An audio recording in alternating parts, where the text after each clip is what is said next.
my Tampa Day School family, and all your beautiful smiling faces. Sending out emails just doesn't cut it for me. So I'm envious of the teachers and kids who get to see each other every day. I want to start out just real quickly to thank you parents for all the support you've given us as we've transitioned during these last 6 weeks. And yes, it has only been 6 weeks of online learning that we've been doing. It means so much for us to be able to share this experience with you. It's a little bit sad over this time of year for me because last weekend we would have all been together at the beach at Fort DeSoto for our annual family picnic. And for those of you who've been there other years, that's one of the highlights of our year. So you have to celebrate in your own backyards, kind of. And the other is this would also be the week that I would be on a trip with the 7th and 8th graders in Boston for our annual trip. However, the 7th and 8th graders this year took a virtual trip to Boston this whole week in social studies class. So today I was with them at Pizzeria Uno, one of my favorite places to eat when I'm in Boston. So we're looking forward to next year already at this time. The other is that I also want you to know, though, I think we're using this as a real opportunity, though, and I'm so thrilled to watch that happen here on campus. I've watched teachers really stretch themselves in these weeks and eagerly look forward to finding new ways of offering classes and finding new links and all that. I've seen a new level, I think, of independence and responsibility on the part of all students, including 2nd grade through 8th grade. Teachers comment on it all the time, and I've had the opportunity to talk to many of you parents too, and I think you've been a little bit surprised at how independent your child has been able to be through some of this process. There's always been a few glitches here or there.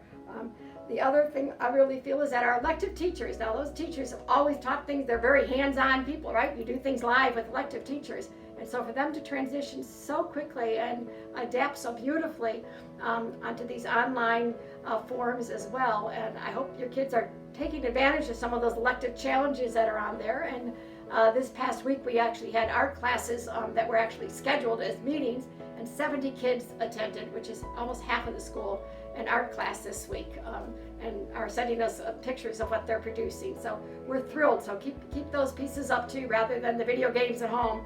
Have them check out some of our elective courses in the Google Classroom on there.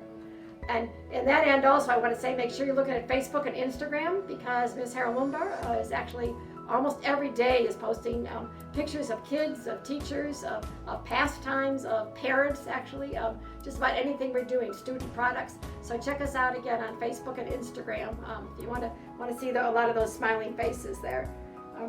I'm also wondering, I bet you could all fill a book right now with some of the unique characteristics of your children that you've been able to see during these past 6 weeks if you've been navigating this online learning with them as well. We've heard some very funny tales of how they're experiencing this together. So feel free to send us pictures from home too, or let us know what those challenges have been and also what those joys have been there.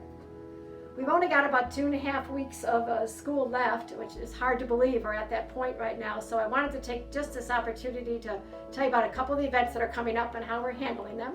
I will send an email with all of these dates so you don't have to write anything down right now, but I just kind of wanted to look at you if you can look at me. The one thing I want to say first is next week is Teacher Appreciation Week. And oh my goodness, that's sad, because usually we are having breakfast, lunch, and dinner brought in from wonderful parents and decorated around the whole school for us. However, I happen to know that behind the scenes, the PTO is already scheming to plan a pretty great event, and we're having a drive-through on May 9th where the faculty will all be driving through the parking lot to receive some very special goodies. So we'll be okay with that. We'll miss the food, but we'll be okay there. This Wednesday, we're just going to declare it Crazy Hair Day.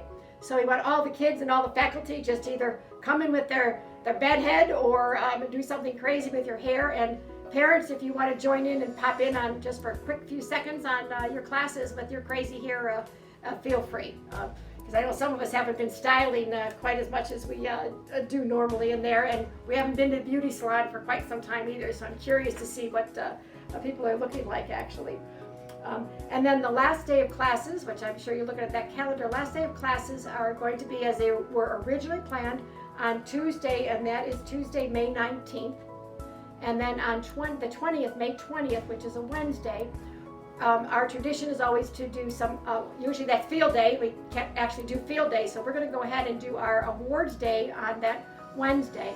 And we'll be giving you more details about that, but basically we'll be giving out our individual awards, and those of you from previous years know what I'm referring to, but we'll be doing it by class with all the teachers online, and we're going to ask you as a parent to join your child as they're getting their individual award on Wednesday. So that schedule will be coming.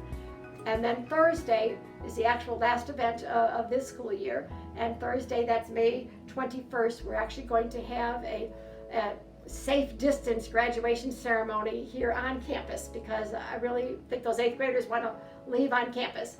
You can see behind me next year, we just had the graduate signs were all posted yesterday in their backyard, so they're excited about graduating. And just last week we assembled as many as we could, came out for a safe distance portrait done in Ybor City against a big brick wall by Columbia Restaurant, that we're able to see them all in their caps and gowns, so it's getting us excited about it too. But we wanted to end the year here on our own campus rather than in a hall somewhere, so we've got lots of surprises for those 8th graders. But anyway, it was just nice chatting with you, and I will send you out this information, and hope to see you all, and give me a call, give me a picture, whatever. So miss you all.